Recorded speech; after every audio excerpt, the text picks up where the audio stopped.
Во 2021 година бевте избрани за градоначалник на град Скопје. Сега досега помина повеќе од една година. Што е досега реализирано од како стапивте на функција? Генерално помина една година од мандатот и од изборот и она кое што успеавме да го реализираме практично дел од проектите кои што граѓаните ги избраа како концепт од програмата за модерно Скопје. Решивме голем број на инфраструктурни проекти кои што беа ветени пред граѓаните, а кои што биле нивно барање веќе повеќе од 30 или 40 години. И активно продолжуваме со реализација на сето она кое што беше отпочнато од претходното градско раководство и покрај тоа што се соочивме со бројни предизвици. Дел од оние проекти кои што ги затекнавме како отпочнати имаат свои проблеми и предизвици во реализацијата од аспект на имотно-правните прашања и од аспект на експроприациите кои што е неопходно да се завршат пред да можеме да ги финишираме, односно целосно да ги имплементираме и активно сме посветени да ги елиминираме овие сите предизвици, а едновремено отпочнуваме и други проекти кои што се важни за граѓаните, особено со фокус на животната средина, просторното планирање во делот на сето тоа да биде хумано и да биде согласно на желбите и барањата на граѓаните. Работиме на повеќе проекти, меѓу кои што особено фокус ставаме на она кое што беше ветено пред граѓаните, а тоа е да обезбедиме и да овозможиме за нив да имаат јавен превоз кој што ќе биде функционален, кој што ќе биде ефикасен, а пред се кој што ќе биде и еколошки, затоа што видовме во изминатите неколку месеци нешто што е стандардно проблематично за овој зимски период е дека имаме проблеми со нивото на загадувањето, односно со квалитетот на амбиенталниот воздух во градот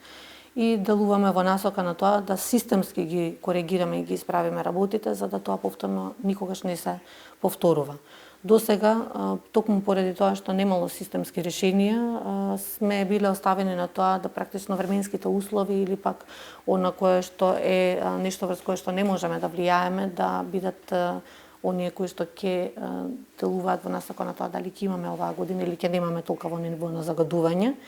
И покрај тоа што превземавме навистина сериозен број на активности во оваа насока, гледаме дека се додека немаме комплементарен сет на мерки за да го елиминираме загадувањето, дека тоа многу тешко се решава.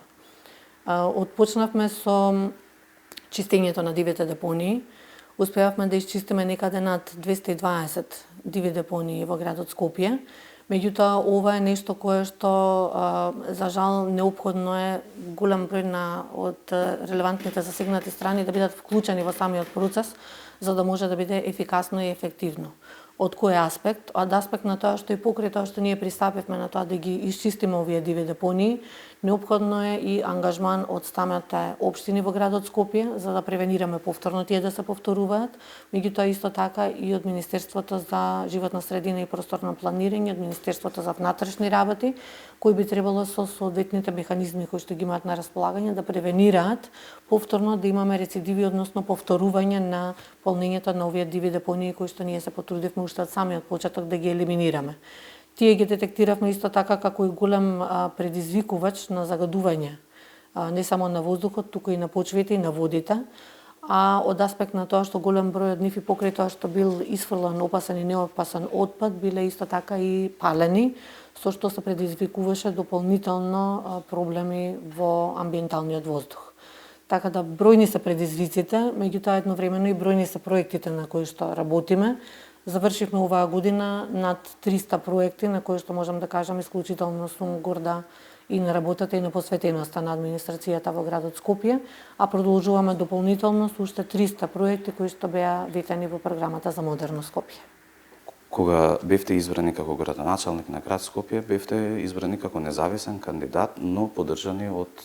коалицијата предводена од ВМРО ДПМН. Меѓутоа таа поддршка не траеше долго и после тоа следува и обвинувања и од ваша страна и од нивна страна за злоупотреби.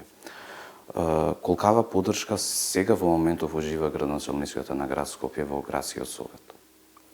Добро, градскиот совет е исто така избран од страна на граѓаните на непосредни избори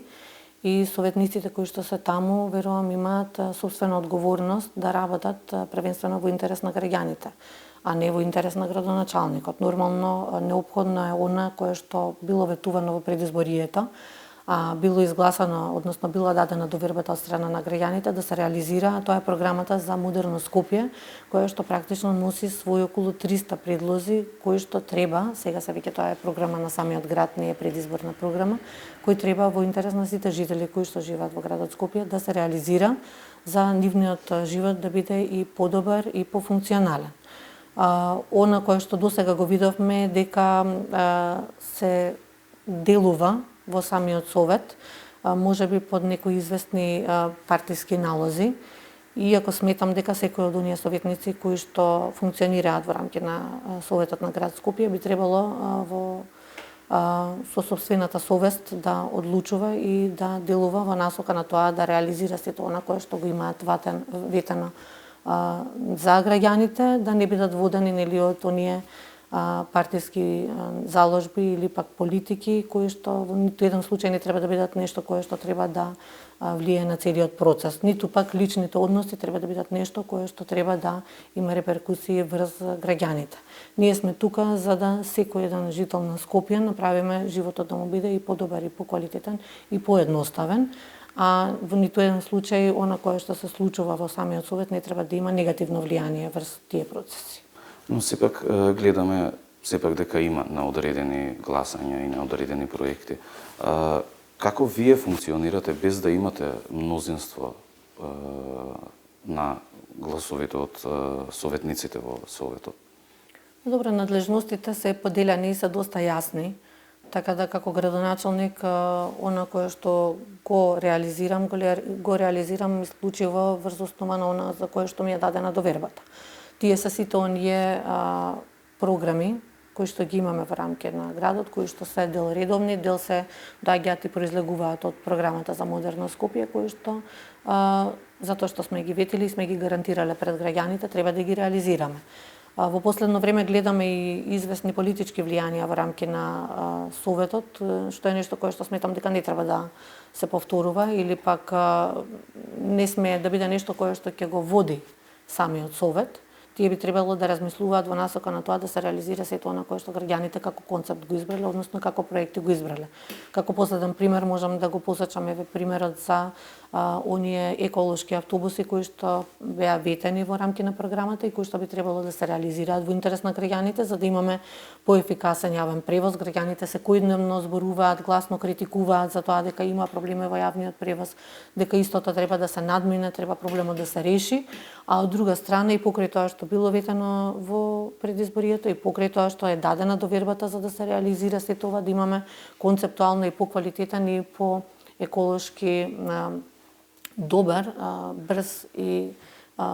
ако можам така да кажам на некој начин јавен превоз кој што ќе ги задоволува сите стандарди на граѓаните. Видовме дека во самиот совет поголемиот дел од советниците не гласа за ова кое што самите тие го нуделе и го, ако можам така да кажам, го поддржувале пред да стапат на своите функции. Затоа сметам дека треба лично да бидат одговорни, да бидат совесни, да делуваат во рамки на собствените надлежности, исклучиво во насоката на тоа што граѓаните им го дале како доверба, а не по ничии директиви. Сега, овие проблеми со губење на поддршката од ВМРО резултира и со ваша промена од функцијата како председател на ЗЕЛС. Ова е првиот човек на ЗЕЛС да биде сменет додека му трае мандатот. Зошто мислите дека ве сменија? Сметам дека и за прв пат ЗЕЛС како институција да се политизира, таа обично како една единствена асоциација на единиците на локалната самоуправа досега делувала во насока на тоа да со конзистентни ставови и со консензус практично на сите чинители кои што се од единиците на локалната самоуправа да одлучува едногласно за сето она кое што се одлуки, особено на управниот одбор на ЗЕЛС. и во овој случај сметам дека за прв пат се политизира оваа позиција и оваа функција, се ставаат партиските интереси пред интересите на локалната самоуправа и се постапува, се креира практично еден преседан кој што ќе биде многу тешко и проблематично понатаму да се надмине, се трга една воспоставена пракса и нешто кое што досега било почитувано на страна во партиски интереси и ова е можеби најдобриот случај на потврда на онаа коалиција измеѓу ВМРО ДПМН и СДСМ за која што зборуваме, затоа што тука во овој случај тие заедно одлучија дека треба да го води ЗЕЛС некој друг. И покрај тоа што сметам дека досега работата која што сме работеле во ЗЕЛС немала никакви застои. Сето она што како управен одбор сме го носеле како одлуки било почитувано. Сите одлуки биле носени консензуално и со поддршка од сите засегнати таму на таа маса. Тие одлучија дека важно било да оној човек кој што ќе го води ЗЕЛС биде представник од политичката партија која што добила најмногу места на овие избори, занемарувајќи го интересот на тоа дека ЗЕЛС не треба да биде политички инструирана организација, туку треба да биде лост практично меѓу локалната самоуправа и централната власт. Сега, како што спомнавте сега и порано изјавивте дека тоа е фактот што е донесена одлуката едногласно ја докажува коалицијата меѓу СДСМ и ВМРО ДПМН. Дали тоа значи дека вие ја немате поддршката ниту од СДСМ, затоа што од ВМРО цело време обвинуваат дека сте вие во коалиција со СДСМ и со Левица? Јас единствената поддршка што имаме од граѓаните и таа ми е сосема доволна. Сметам дека сите можеа да видат во овие 365 дена кои што измина, односно една година колку што измина од мандатот, дека секојдневно сум напаѓана прво нели од страна на едната политичка партија, нели сега во изминатите месеци од другата политичка партија. Не сметам дека треба да го одреди мандатот на било кој од лицата кои што работат во интерес на граѓаните, тоа дали останатите политичари го сакаат или не го сакаат. Треба да се работи исклучиво во интерес на Скопјани и треба да се потрудиме нивната доверба и нивната поддршка да биде оправдана. А до сега таа поддршка ја имам, нормално исклучиво од оние членови кои што слепо ги следат насоките на нивните партиски лидери. Сега можеме да преминеме на практични прашања што ги тангираат граѓаните. Го имаме случајот нели со приватните превозници веќе неколку месеци. Они сепак не се обраќаат околу 3 месеци, ако е точно. Од друга страна и неколку месеци велат дека не се платени повеќе подолго од тоа. Дел од нив одржаа протест пред ЈСП и најавија дека од понеделник пак ќе следуваат блокади. Од друга страна покажа голем интерес за средба со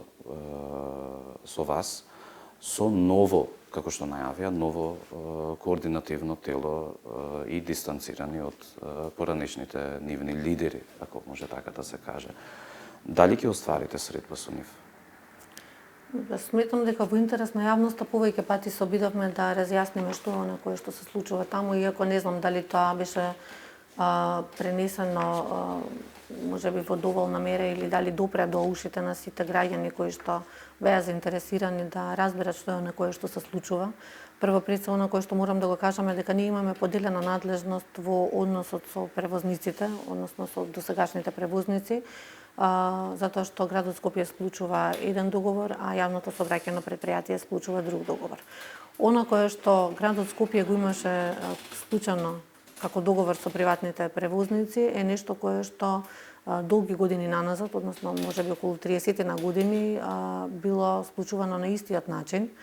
со што за прв пат, значи во 2022 година на почетокот кога го склучевме новиот договор со приватните превозници, беше склучен тој договор на пократок период од дотагаш праксата, а тоа е 5 годишните договори беа скратени на 2 години со цел да се адаптира нивното работење на еколошките стандарди и меѓутоа и на стандардите на работење кои што треба да ги имаат за да ги задоволуваат потребите на граѓаните за квалитетен јавен градски преvoz. Нашиот договор кој што го имавме со превозниците не имплицира никакви фискални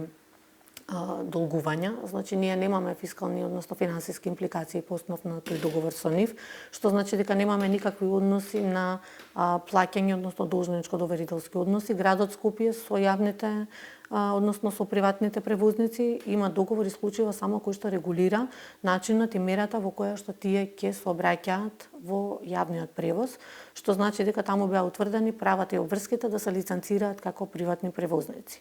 Во случајот имавме непочитување на тие одредби, на тој договор, каде што тие беа обврзани без разлика на било какви други влијанија да го вршат јавниот превоз исклучиво во интерес на граѓаните. Тоа беше прекинато од страна на едниот превозник поради тоа што повеќе месеци поред под 80% испорачуваше за граѓаните услуга, а од страна на другите затоа што го прекина повеќе денови поред возењето, односно давањето на услуга кон граѓаните, со што договорот кој што бил склучен со нив по автоматизам практично се раскинува затоа што тие го прекршуваат сето она кое што го потпишале како такво дека ќе го почитуваат. Што се однесува до вториот договор кој што го имаат со јавното сообраќајно предпријатие и врзано со нивните практично односи во предпријатието каде што има фискални импликации. Ние кажавме дека се утврдени одредени нерегуларности, таму постапува сериозна ревизија од страна на градот Скопје, практично внатрешна ревизија, која што ги цени сите факти, сите аргументи, дел изнесовме јавно, дел ќе бидат изнесени по објавувањето на финалниот ревизорски извештај, по кој што ќе се знае каква е јасно, кристално и прецизно ќе се знае каква е состојбата таму и нормално дека никој не сакаме да биде оштетен на таа позиција, меѓутоа од друга страна пак и оштетувањето на градот Скопје и на сите жители на градот Скопје и доведувањето на градот Скопје во оваа состојба во која што сме сега, во ниту еден случај не е наша вина. Секој има свои права, свои обврски кои што треба да ги почитува и во моментот кога ќе ги прекинете и кога ќе направите таков хаос како што беше креиран, кој што јас искрено сметам дека беше со политичка позадина, во ниту еден случај не треба да мислат луѓето дека ќе нема реперкусии за истото. Затоа верувам дека треба да почекаме да се завршат постапките, да видиме што е она кое што ќе биде таму констатирано и согласно истото да се донесат одлуки, да се види доколку има нешто кое што на некој од овие страни му било едноставно неисплатено или доколку постои такво нешто, нормално дека не сакаме никој да е оштетен, меѓутоа исто така и доколку се утврдат оштетувања кои што се настанати, а кои што се во делот на тоа дека јавното сообраќајно предпријатие не го добило сето она кое што биле должни да му го испорачаат во изминатите години, секако дека ќе си ја бараме одговорноста. Но дали ќе ги примите на средба овие денови пред да има било какви блокади или слично, затоа што ние го разгледавме нивното барање, сакаме да разговараме со овие правни лица. Нормално сакаме да ги слушнаме и нивните аргументи, што е она за кое што тие се борат, затоа што дел од ставовите кои што беа презентирани во јавноста исклучиво можеше да се детектира дека се политички мотивирани, имајќи во предвид дека на претходните состаноци кои што ги има во градот Скопје, ништо од тоа не беше презентирано. Така да јас верувам дека треба да се разговара, треба да се најде решение за сите проблеми, меѓутоа тие во ниту еден случај не смеат да бидат на штета на градот Скопје. А градот Скопје и Скопјани веќе претрпеа сериозна штета од тие постапувања и тоа однесување. Затоа, она кое што го кажавме и кое што беше понудено, и кој што верувам дека беше во најдобар интерес на сите е, објавивме јавни повици на кои што ги повикавме сите кои што имаат намера и кои што декларативно кажуваат дека и претходно честно работеле и честно ја вршеле својата дејност и сега да пристапат кон тоа и да можат да работат честно работата која што практично се вложиле себе си или инвестирале за да ја вршат како дејност. Меѓутоа, за жал, никој од нив не се охрабри, не се појави на тој јавен повик, со што сметам дека оваа тема е и затворена. Сега реално они велат дека имало само за 5 линии јавен повик, од друга страна они имаат повеќе линии. Сега они бараат решение за сите превозници, без разлика дали ќе биде одма за сите или ќе биде чекор по чекор. Меѓутоа сакаат да има барем некое решение, нешто што ветува за нив. Дали ќе останат како колатерална штета сега во моментов или ќе има уште јавни повици, како го планирате ова да го решите, пошто сепак луѓето се невработени, веќе неколку месеци немаат плата дома да носат и Знаете така како, натаму. пред да бидат поттикнати да излезат надвор, да предизвикаат целата штета, да се предизвика целиот хаос во градот Скопје, требало да се размислува кои ќе бидат реперкусиите не само сега во овие неколку месеци кои што ги имаме, туку и далеку сезните реперкусии за сите граѓани на градот Скопје. Затоа што некој свесно ги довел во состојба во која што се, а и свесно имаме сега креиран предизвик со кој што во градот Скопје ЈСП се обидува да се справи и да го доведе на тоа да имаме примарно квалитетна услуга за скопјани во делот на јавниот превоз. Сега во овој момент градот Скопје е фокусиран за тоа да најде квалитетно системско решение и да изготви реформа во јавниот превоз, која што реформа во секој случај мора да биде нешто кое што ќе го опфати целиот град, кој што ќе ги опфати сите оние места каде што сега или ретко или пак воопшто не се обраќале автобусите, без разлика дали тие биле претходно од страна на приватните превозници или од страна на јавното сообраќајно предпријатие. И на скопјани да им понудиме еден концепт со кој што трајно ќе биде решено сето она што досега го имале тие како проблем или како предизвик. Само за подсетување, сообраќајна студија во градот Скопје не е направена повеќе од 40 на години. Сме на нивото на развој на градот на една метропола која што е веќе можеби премногу изградена, начинот на кој што била планирана во ниту еден случај не е согласно тоа сообраќајно решение и согласно таа студија која што имало пред 40 на години и треба да направиме сето она кое што е најдобар интерес да се прилагодиме на потребите на граѓаните сега и денес, а не нешто кое што било пред децении наназад. Затоа велам дека овие чекори не се никогаш лесни. Реформата никогаш не може да се случи преку ноќ. Сите сакаме подобар живот, сите сакаме подобри услуги и поквалитетни услуги, меѓутоа транзицијата од едното до другото мора да се издржи. Товарот е голем и за нас како администрација и за граѓаните нормално го чувствуваат тоа секој ден, меѓутоа тоа не значи дека по завршувањето на реформата не следи нешто што ќе биде и подобро и поквалитетно за сите. Кога сме веќе кај јавниот сообраќај, или преска спомнавте дека на последната седница на советниците не добивте поддршка за набавка на еколошките автобуси. Како ќе се реализира ова ветување ако нема поддршка конкретно од градскиот совет? Тогаш одговорноста паѓа на советниците. Тие се оние кои што кажуваат дека програмата ја носеле меѓу граѓаните, дека се залагале за оваа програма,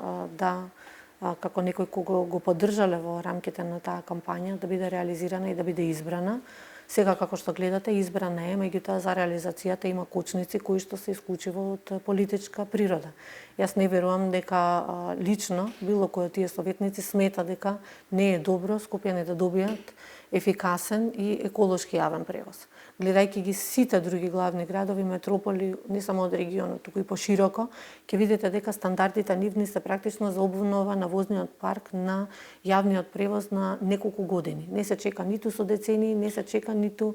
не знам колку години за да влезете во состојба, односно во обновување на сето она кое што е примарно интерес на самите граѓани, затоа што автобусите не треба да бидат само еколошки, туку треба да бидат и сигурни, треба да бидат безбедни, тие се основно средство кое што се користи активно, секојдневно, цела година, во текот на целата година, се амортизира и неопходно е да им обезбедиме на граѓаните соодветен стандард, не само за да го превенираме загадувањето, туку и да им обезбедиме да бидат сигурни и безбедни додека се движат со јавниот градски превоз. Така да верувам дека на следната седница на Советот на град Скопје, која што е при крај на месецот, оваа одлука која што повторно ќе биде пред нив, дека ќе ја поддржат и дека до крајот на годината веќе ќе можеме да овозможиме за скопјани сето она кое што било ветено дека ќе се реализира во нивен интерес. Освен проблемите и со приватните превозници и со набавката на еколошките автобуси, имаме проблеми и со автобусите на ЈСП кои или премногу доцнат, или имаат премногу мешан возен ред, или не се појавуваат воопшто. Дали граѓаните на Скопје ќе дочекаат да имаат регуларен возен ред и докаде сме со бесплатниот јавен превоз што се ветуваше во текот на вашата кампања пред да се изберете како градоначалник? Јас генерално потврдив дека сето она кое што беше ветено, а кое што е во програмата за модерно Скопје, целиме да се реализира од прво до последно. Во секој случај, во тој момент, кога ги дадовме сите тие практично проекти пред граѓаните, ја немавме оваа сериозна енергетска криза со која што сме соочени во овој момент и мораме да го имаме предвид и буџетот со кој што располага градот Скопје, кој што е навистина лимитиран и доколку го споредиме со буџетите кои што ги имаат сите останати градови, не само во регионот, туку и пошироко, нашиот е, ако можам така да кажам, 10 пати помал од она со кое што тие располагаат. Имајќи го ова на ум, да, беше планирано да биде што е можно поскоро, дури и во првата година, најдосно до крајот на втората година да се имплементира бесплатниот јавен превоз. Меѓутоа, во секој случај ние треба да видиме како ќе се одвива состојбата со оваа енергетска криза, затоа што во овој момент најголемиот дел од буџетот на градот Скопје оди во исплата на овие трошоци кои што се во делот на енергенсите, а пред се во електричната енергија, јавното осветлување и исто така добавувањето на дериватите, односно енергенсите неопходни за редовно функционирање на јавното сообраќајно предпријатие. Она кое што го споменавте за проблемите, проблеми имало и има, предизвици имало и има. Единствениот начин како да се елиминира е да се има системско решение со кое што тоа што досега се јавувало како проблем повеќе никогаш нема да се повтори. И тоа е и целта. И не може да се случи преку ноќ. Јас знам дека не е едноставно за граѓаните, секојдневно го слушаме нивниот глас, значи секојдневно ги добиваме и нивните поплаки, нивните препораки, нивните барања и се обидуваме да ги разрешиме, меѓутоа за некои решенија едноставно на кое што треба да се превземе не може да се направи во еден ден. Сега малку во делот на културата, на културниот сектор, секторот на културата. Може повторно. 3 пати го кажа. Сега малку за секторот на културата. Поставивте нов директор на МКЦ, пошто имаше нели реакции како за неговата смена, така и за како што тврдат намалување на буџетот на МКЦ. Програмскиот колегиум на МКЦ побара да се објави конкурс за избор на МКЦ, затоа што нели тврдеа тоа така следело според статутот на МКЦ. И ги негираат вашите ставови дека не е скратен буџетот на МКЦ. И има ли расположение да се најде заедничко решение да се исполнат нивните барања и дали планирате некоја средба со нив конкретно? Најважното од се кога зборуваме да бидеме прецизни во она што го кажуваме, а ние во изминатиот период видовме многу работи кои што се презентираат во јавноста, кои што не се однесуваат на фактичката состојба. Доколку се погледнат програмата, онаа која што е донесена од страна на Советот на град Скопје годинава и онаа програма која што беше донесена минатата година, ќе се забележи дека во делот на културата, за разлика од сите други единици на локалната самоуправа, за разлика од тоа што го имаме можеби и од централната власт во градот Скопје, скоро никаква разлика нема во вкупниот износ кој што е посветен на културата и културните збеднувања, односно инвестициите во културата во градот Скопје. Околу 260 милиони е буџетот или можеби нешто под оваа година, нешто што е приближно или скоро исто со оно кое што било одвојувано во претходната година. И тој буџет е буџет кој што се распределува за повеќе сегменти од културата, имајќи во предвид дека ние како град имаме повеќе културни институции за кои што сме надлежни, а исто така водејќи сметка за тоа и дека се обезбедуваат средства не само за програмата во културата, туку и за инвестициите во културата кои што понатаму би требало да овозможат за овие културни институции да имаат повеќе можности да бидат самоодржливи и исто така и да работат и да бидат пофункционални. Така да, она кое што ние го носиме како пропис, односно како програма во делот на културата, е незначително намален. Што се однесува до Младинскиот културен центар, ние излеговме со бројките кои што укажуваат практично од кој сегмент на буџетот колку средства се реалоцираат за она кое што е неопходно за неговото функционирање. Таа е една од институциите која што има најголем потенцијал да биде самоодржлива и сметам дека и добро и квалитетно функционира во изминатите години, така и треба да продолжи. Исто така верувам дека можеби стравот од промените со оние кои што иницира да се има таква бурна реакција, нешто кое што не треба да е својствено, особено имајќи во предвид дека некогаш промените пак и носат нешто подобро, не мора да значи дека носат нешто полошо, а во насока на тоа што целта на градот е да се изнајде решение да се разреши сето она кое што до сега се случувало таму, а било детектирано како неправилности кои што се случувале во изминатите неколку години. Доколку нешто функционирало на еден начин, не значи дека нема подобро да функционира, доколку го ставите во рамки на законот и прописите како што би требало да биде. Така да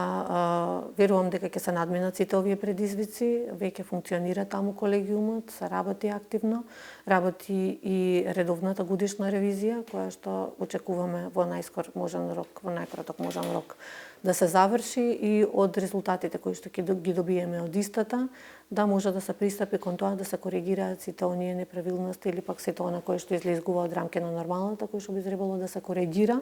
за да може институцијата да биде пофункционална како таква. Веднаш по завршувањето на ревизијата ќе распишеме јавен конкурс на кој што сите заинтересирани страни ќе можат да се пријават да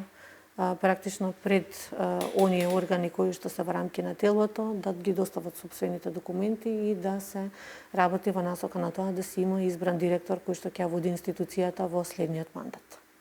И само да коригирам една работа која што беше таму искажана, значи директорот не беше сменет, туку неговиот мандат заврши поради тоа што му беше истечен. Да, тоа го кажавте нели на вашата пресконференција дека е истечен мандатот, нема тука разрешување. Апсолутно. Исто за културата, министерката за култура изјави дека 3 месеци чека извештај од градот за моменталната состојба на универзална сала. Докаде е процесот на универзална сала? Дали ќе се реконструира универзална сала? Со министерката имавме повеќе средби на кои што дискутиравме за овие прашања кои што се отворени, а кои што се врзани со универзална сала. Првенствено универзална сала не само како објект, туку и како институција е многу важна за градот Скопје, затоа што сега во овој момент таа е носител на проектот Скопје Европска престолнина на културата, во кој што сме влезани практично во финале во надпревар заедно со градот Будва. И сметаме дека сите расположиви и ресурси кои што ги има и градот и министерството и останатите институции во државата, без разлика дали доаѓаат од централната или од локалната власт, треба да се насочат кон тоа да бидеме изборот практично во Европа за престолнина на културата. Работиме во таа насока. Она кое што беше дискутирано во рамки на овие разговори со Министерката за култура е дека во градот Скопје првенствено јас како градоначелник не сум човекот кој што одлучува по овие прашања.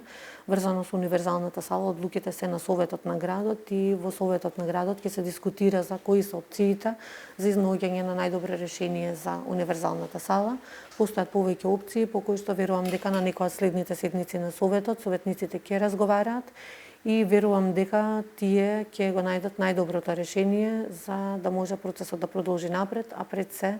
во најкраток можен рок да имаме функционална универзална сала онаква каква што скопјани ја паметат, меѓутоа и сакаат да видат повторно. За универзалната сала средствата кои што се одвоени за истата отпочнати во 2021 година се одвоени од страна на буџетот на владата и тие го опфаќаат само надворешниот дел, односно проектот врзан за надворешниот дел, односно она што се однесува на проектирањето и изведбата на внатрешниот дел на универзалната сала. Нема ниту некаков проект готов кој што е во рамки на градот, ниту пак имаме соодветно финансирање кое што е сериозно и кое што би опфатило од прилика некаде скоро до 10% од целокупниот буџет на градот Скопје, што е сериозна сума која што би требало да се одвои. Така да овие се теми на разговор кои што треба да се префрлат во рамки на советот и таму советниците да го најдат најдоброто можно решение, односно да донесат одлука во која насока ќе се движи ова кое што го имаме како предизвик за универзалната сала. Поврзано со објектите на градот Скопје, докаде е процесот за изградба на нов луна парк? Дали конечно е најдено решение за градење на нов луна парк во градот Скопје? Како што напоменав на почетокот од отпочнувањето на овој мандат како градоначелник кажав дека сите она кое што отпочнато од претходното раководство нема да биде прекинато како процес и така и постапуваме, значи со градската администрација. Процесот во делот на проектирањето на новиот Луна парк, кој што бил почнат пред неколку години, конечно во оваа година, измината година 2022 беше завршен. Отпочнавме со прием на проектната документација, со спроведување на истата и во координација со општината Карпош, со завршување на сите постапки и процедури кои што се неопходни за отпочеток на изградбата на новиот Луна парк. Ги завршивме сите формално правни аспекти, отпочнуваме со работа на терен на средување на самиот простор и јас се надевам дека веќе видливи резултати во делот на новиот Луна парк имаме до крајот на оваа година со практично дел од реквизитите и со оние содржини кои што ќе бидат неопходни за Скопјани, а продолжуваме исто така и понатаму со сето она кое што е неопходно да се добави за Скопјани да има целосно функционален Луна парк кој што треба да биде една атракција не само тука за во Македонија, туку и пошироко за во регионот, затоа што согласно проектното решение ова е навистина еден Луна парк каков што нема поширок. Откако стапивте на градоначелничката функција, вие наследивте неколку проекти, а неколку и ги почнавте сами за градежни и инфраструктурни реконструкции. Сега како што е Клучката кај Момин поток, улицата кај Клуб на пратеници,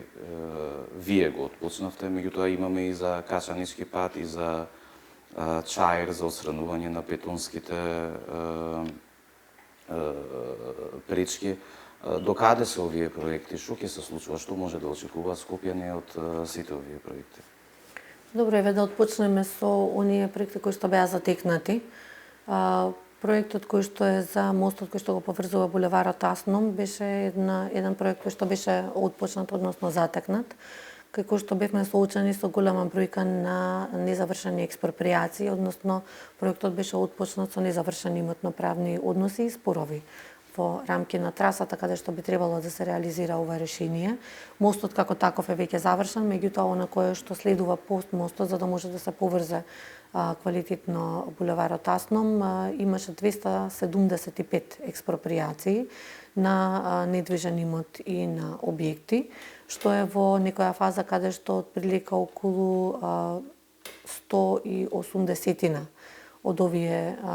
спорови се веќе разрешени. Се движиме кон тоа и она кое што е останато за да може да се отвори фронт на работа да биде функционално како би требало, како би можеле практично да отпочнеме со завршувањето, односно со финалната фаза на реализација на овој проект. И ова е можеби една од најважните работи за кои што говоревме во изминатата година, а тоа е дека не треба да се отпочнува со проект доколку ги немате сите параметри, доколку го немате добро испланирано, доколку не се обезбедени сите неопходни предуслови за истиот да може да биде отпочнат и завршен брзо и ефикасно и функционално.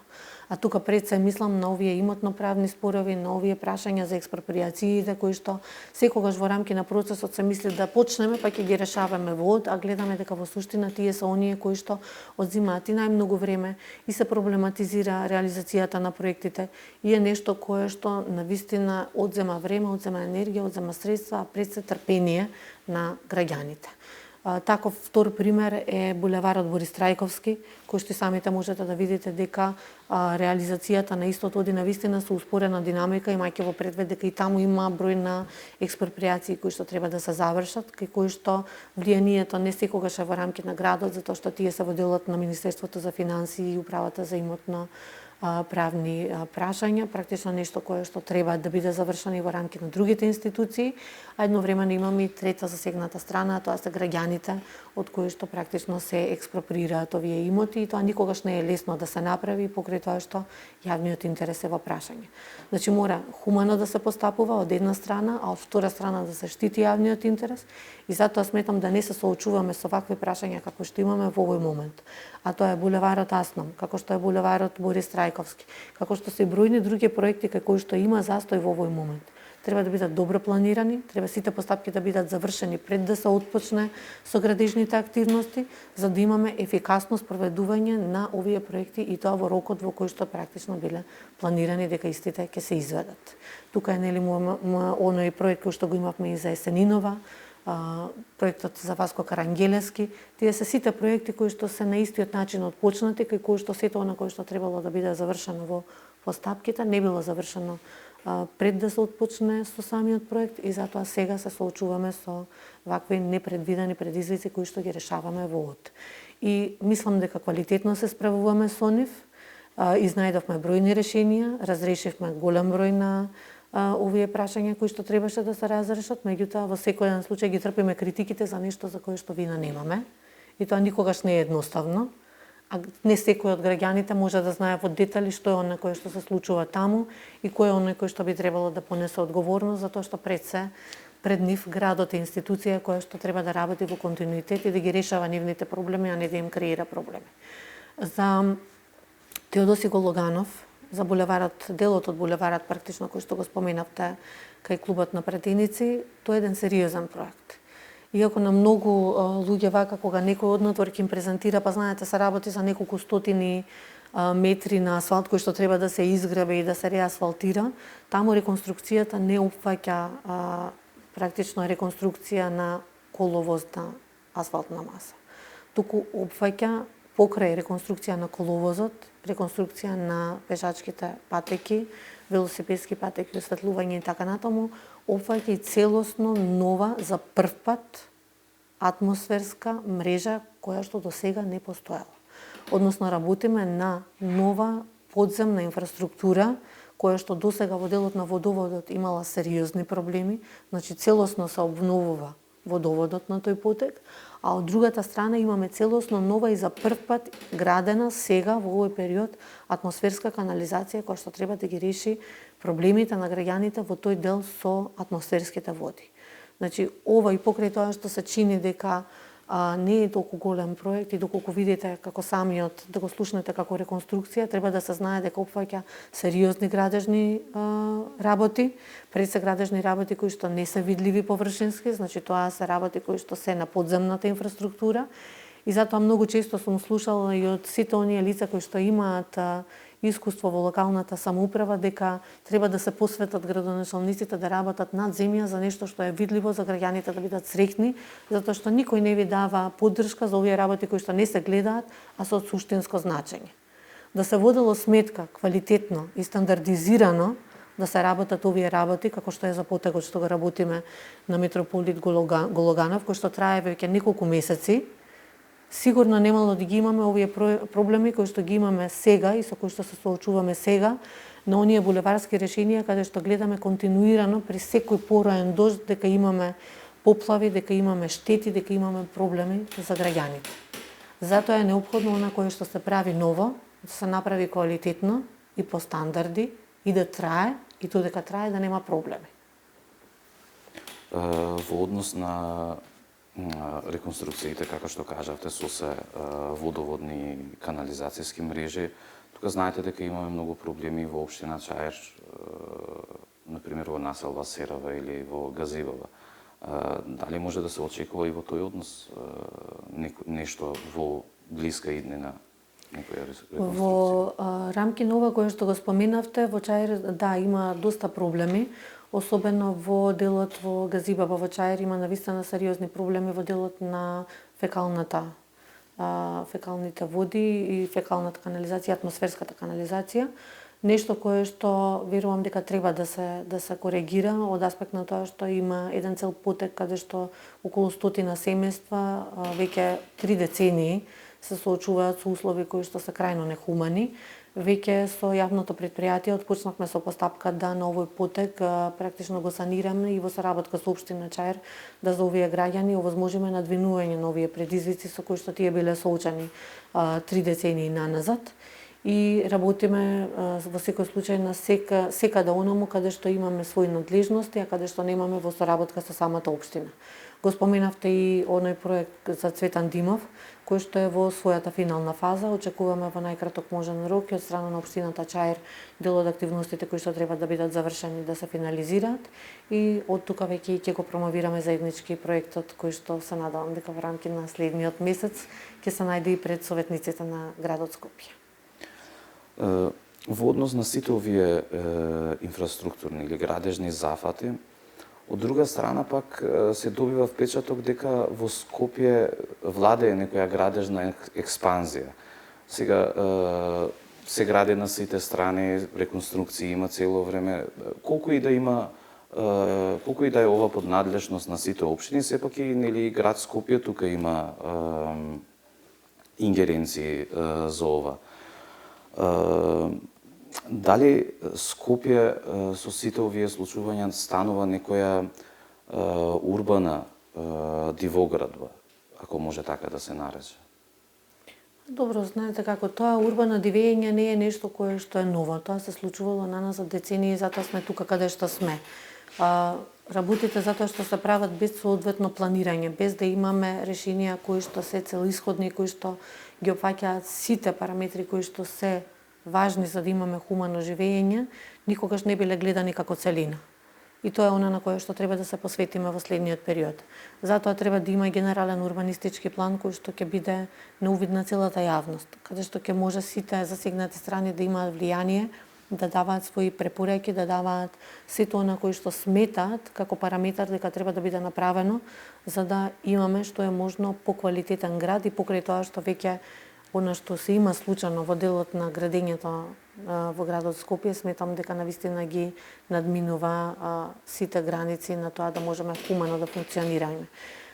Инфраструктурата пред се која што ја имаме во делот на комуналиите, во ниту еден случај не го задоволува она кое што е направено, односно кое што е изградено досега. И треба да внимаваме и секогаш треба да ги имаме во предвид сите овие работи кога се отпочнува со било кој еден проект. Затоа што доколку и вие да сакате да направите на едно место, тоа го гледавме во изминатите мандати, имаше на одредени места во градот каде што има сериозна градежна експанзија.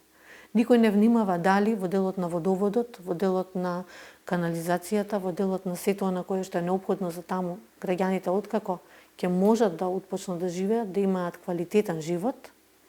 дали се запазени сите стандарди. И затоа се соочуваме со вакви состојби каде што високите зони немаат доволно притисок, каде што граѓаните во центарот на градот се жалат за тоа дека над вториот кат веќе немаат доволно вода и така натаму, нешто кое што доколку се водело сметка во текот на процесот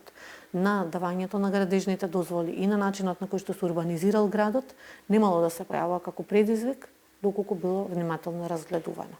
Сепак треба стручната јавност да биде што е можно повеќе вклучена во сите овие процеси. Тоа е еден од чекорите, а вториот е да со генералниот урбанистички план, кој што е практично уставот на сите детални урбанистички планови, на кој што ќе треба сите општини во градот Скопје да се прилагодат, да биде квалитетно изготвен и сите засегнати страни да имаат удел, пред се и граѓаните, стручната јавност, експертите, сите оние кои што може да дадат било каков совет во тоа, тој да биде што е можно поквалитетен и похуман по својата природа, откако ќе биде изготвен за граѓаните, да го имаме како едноставно еден стратешки документ согласно кој ќе се развива градот во наредните 10 години од моментот кога ќе биде донесен. Тогаш, дали можете да ни кажете како се справува град Скопје со корупцијата во генерална смисла, кога знаеме веќе нели дека корупцијата е како рана, како рак на нашето општество. Вие како градоначалник и град Скопје како се справува со корупцијата? Сметам дека можеби оваа тема беше една од темите на која што имавме најмногу фокус, да не бевме во овој момент заглавени со овие прашања кои што се навистина горливе за граѓаните, а се во делот на животната средина, во делот на оваа силна енергетска криза и економска криза со која што сме соочени. И можеби најдобриот начин на тоа да обезбедиме да имаме едно сериозно демократско и здраво општество е да отпочнеме со тоа овие процеси да ги водиме што е можно подобро, поквалитетно, темелно, да се отстранат предизвиците кои што досега граѓаните ги детектирале како такви. Од самиот почеток на овој мандат, нешто кое што го кажавме и кое што беше ветено е дека почнуваме со процес на ветинг. Тоа е еден процес практично низ кој што ќе овозможиме, односно ќе обезбедиме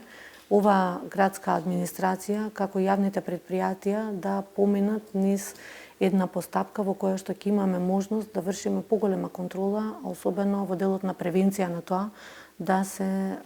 детектира и да се превенира коруптивното однесување.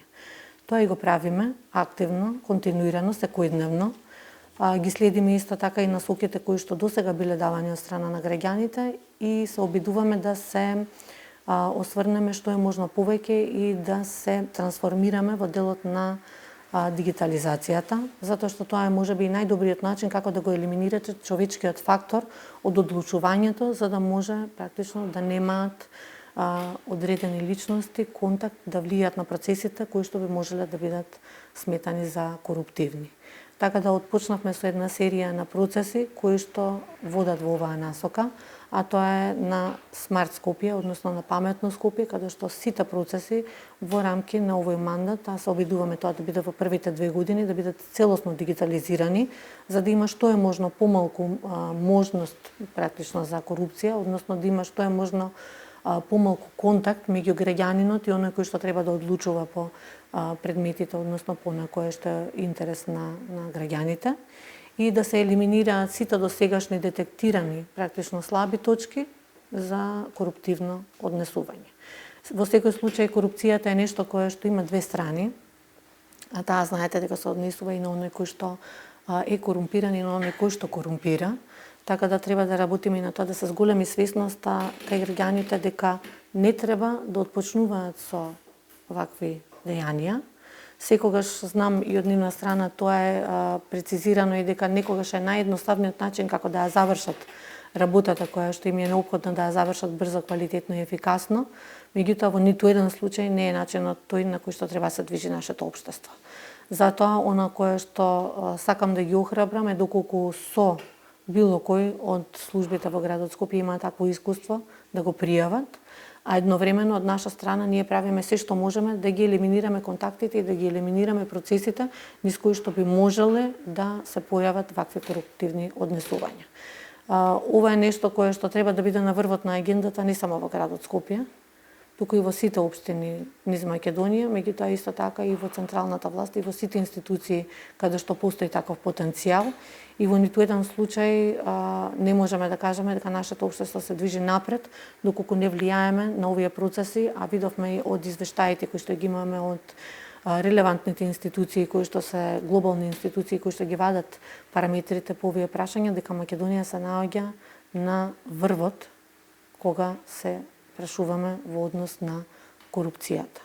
што не е нешто за пофалба. Би сакале да можеме да бидеме на врвот по направени проекти во државата, по инфраструктура, по нешто кое што е за бенефитот на граѓаните и на државата, а не да бидеме етикетирани низ целиот свет како држава во која што цути корупцијата и коруптивното однесување. Затоа треба секоја од институциите да си превземе соодветни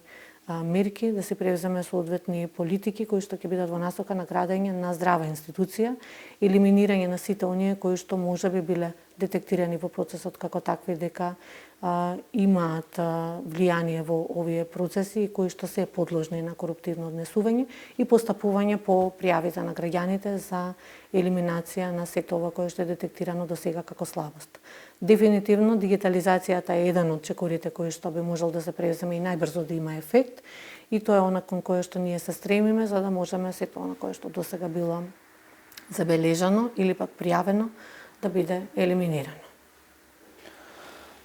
И за крај последното прашање. Во целиот склоп на овие политичко-урбани турбуленции, од друга страна имаме нели економско-енергетска криза. Имате и закани дека нема да го одржите мандатот до крај.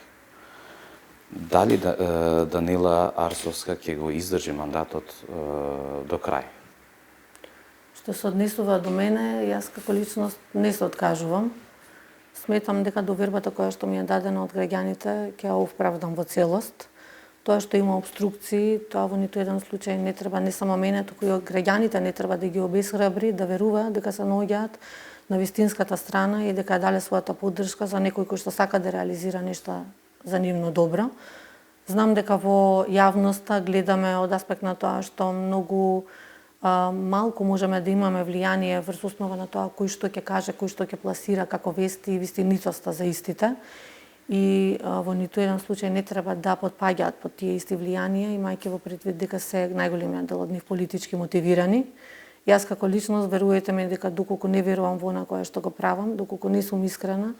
и доколку не го правам честно, вредно и на начинот на кој што верувам согласно принципите кои што ги имам во животот дека треба да бидат направени, сигурно дека немам да можам да издржам под притисокот на најголемите политички опции во државата. А ќе издржам токму поради тие принципи во кои што лично верувам. Сметам дека треба да се има сенс, треба да политичарите малку се свртат кон тоа да работат во интерес на граѓаните, треба да работат малку конструктивно во насока на тоа да испорачаат, па дури некогаш и заеднички во интерес на граѓаните, да не им биде политичките препукувања нешто што ќе им биде на центарот на агендата и начинот единствен на кој што ќе можат да допринесат за тоа сопствената група да ја агитираат за да може да работи на терен, туку да им биде за тоа што ќе понудат концепт кој што ќе се базира на конструктивна работа и на тоа да понудат за сите во Македонија, а не само за сопственото гласачко тело, подобри услови за живот. И тоа е начинот на кој што треба да работиме. Треба да работиме, да им понудиме на граѓаните што е можно подобри политики, разрешување на секојдневните проблеми, разрешување на предизвиците со кои што се соочуваат, без разлика дали се тие инфраструктурни, дали се тие од делот на економските предизвици, енергетските предизвици, на сето она кое што ги мачи. Единствениот начин тоа да се направи е заеднички, со консензус и со разбирање дека без да се дружат ентитетите во државата, ние тоа не можеме да го испорачаме. Со секојдневно препукување меѓусебно на сите овие политички субјекти, сите само губат. Никој не добива во тој процес. А јас и покрај тоа што сум сама против сите, позади себе ги имам граѓаните и јас знам дека тие можат тоа да го видат дека доколку овие кои што 30 години работат на овој начин на кој што работат, нормално дека не им одговара кога ќе дојде некој што сака да спроведе системски решенија, кои што практично ги вади од зоната на комфорот и ги менува работите во насока на тоа што е неопходно за да се придвижиме кон тоа да имаме поздраво општество. Ние благодариме што издвоихте време да ги одговорите прашањата на Мија. Ви благодарам и на вас и за поканата и за можноста да можеме да поразговараме и пред граѓаните да образложиме делоците овие работи кои што ги засегаат, особено во делот на градот Скопје и неговите предизвици, проекти кои што ги имаме не само во изминатото, но туку и во следниот период.